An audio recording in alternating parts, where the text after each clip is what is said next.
officially cease to be members of Ecowas from 29 January 2025. The authority decides to set the period from 29 January 2025 to 29 July 2025 as a transitional period and to keep ECOWAS doors open to the three countries during the transition period. Of Nigeria to pronounce his welcome and opening statement. Representatives, distinguished invited guests, staff. Greetings, families. Welcome back. Thank you so much for clicking on this video. If this is your first time, my name is Mami, and you are very, very welcome. That was the decision taken by ECOWAS that you've heard. But there was a brother interview in Arise News that is not happy with this decision. And he wasn't happy that the three countries decided to leave. According to him, ECOWAS is too weak and ECOWAS should have used force. And no, who are they to decide that they want to leave, and why the citizens do not have right to decide? Who are they to remove a democratic leader? For this one, we've heard it a lot. I mean, they are all piece of democratic leader to be taken out of the seat for military leaders to be there. Families, listen to more. I will be back. Thank you for your time. After a ministerial level meeting in Niger's capital, Niamey, the three states said in a joint statement that their decision was irreversible.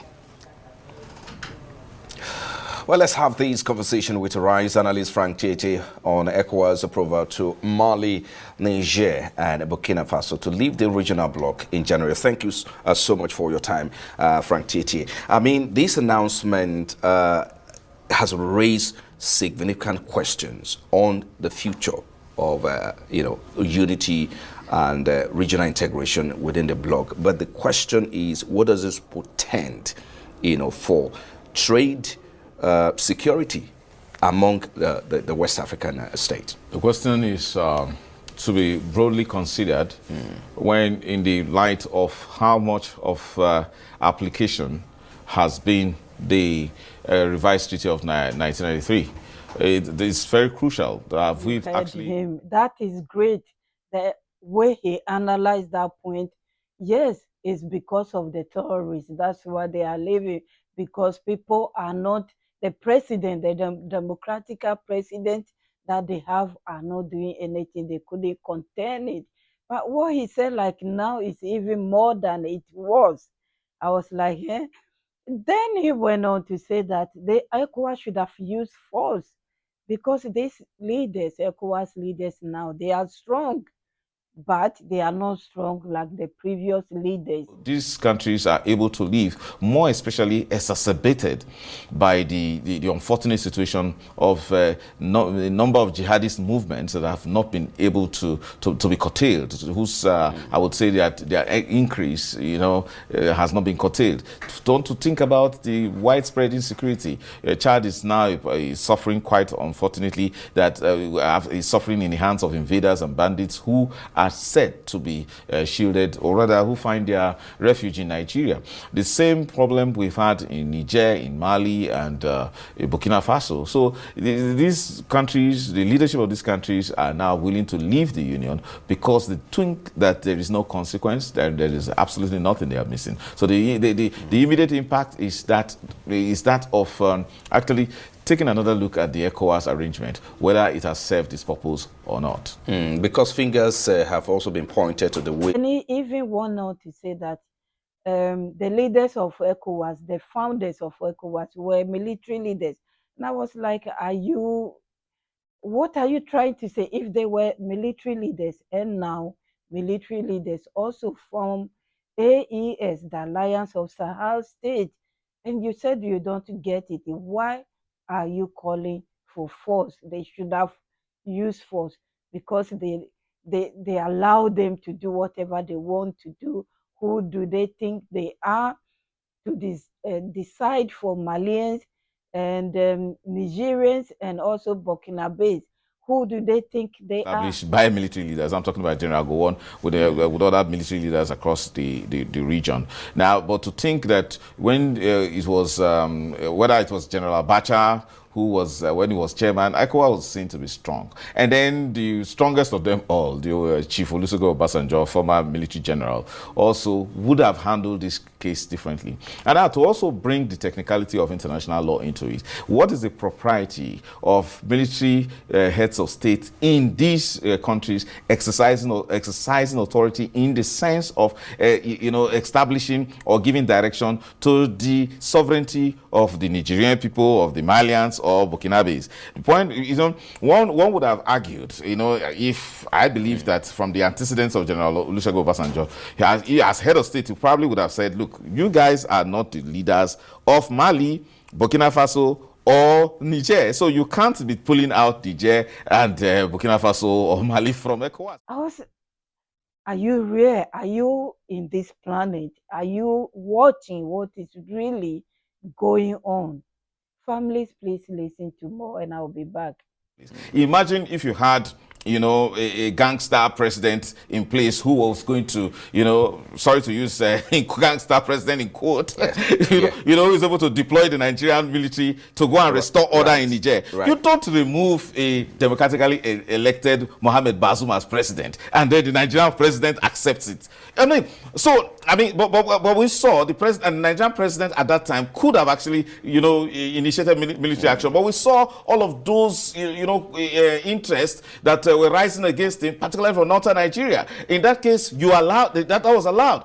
If that was opposed in the first place, then we would not be in this situation. So I think that it's quite unfortunate that we are allowing diplomacy when we could have actually used the force of treaty, the law of treaty, because we're talking about the Nigerian people, the Malians and the Burkinabes. They've entered a treaty that at every point in time there should be a democratically elected government. So what's happening? So ECOWAS is actually weak, and I doubt if diplomacy will work where force is actually supposed to be the answer. I want to believe that families, you heard him all, not even all. There is more to come. He himself has confessed that the ECOWAS is not working. So I don't know why he knows that it's not working and he's still insisting that they should have used force and not diplomacy. Please, just listen and I'll be back. Thank you for your time. That only barks but cannot bite. Are you talking about the ECOWAS court that makes decisions that it cannot enforce? Whether, it cannot enforce within or between member states? Or are you talking about a regional integration that doesn't work with a lot of, tariffs arrangements that actually don't encourage economic growth between the countries? Or are you talking about the biggest of them all, security arrangements, where you find Nigeria on its knees because of the invasions of bandits and jihadists who are coming from the Sahel, and then you now find countries like Chad or Mali or Burkina Faso and Niger, struggling with under the throes of massive colonial influence that does not aid their security and stability. So you find that ECOWAS, perhaps it's a time to renegotiate the entire ECOWAS treaty. Another time to probably a broader revision, or unless ECOWAS. If you are a Nigerian, then you should ask your government, what are they doing about the people terrorizing you? I don't want to be naming them.